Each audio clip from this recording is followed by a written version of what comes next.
Jutro je, tek smo se ustali, a vrijeme tako brzo prolazi. Dijete me uhvati za suknju. Mam, I'm running late. O, molim te, govori hrvatski. Još imam malo vremena da popijem šalicu kave ili dvije. Brzo moram sve da pospremim jer na posao moram poći. Good morning, buongiorno. Pozdravljam naokolo, vesela i žalosna lica. Na jednom Marta se stvore predamnom. Davno je nisam vidjela.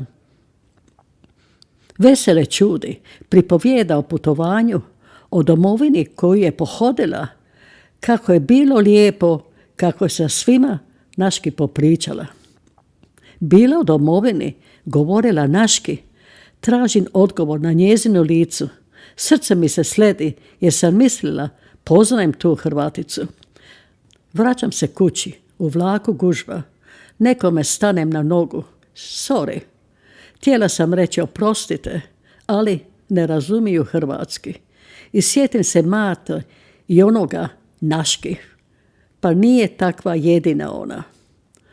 U kući mirno, jedino televizor govori.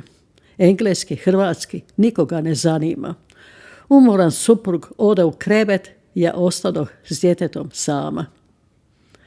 Mislim na Martu i ono naški. Mom, will you help me with spelling?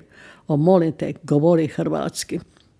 Sjedim dugo u noć i okrećem zrnca krunice. Ne molim, ne mislim. Tražimo Boga snagu koja mi je potrebna. Da odgojim dijete u hrvatskom duhu, kao što je mene moja majka odgojila, da mi jednoga dana ponosno kaže, majko, ja ne govorim naški, već hrvatski.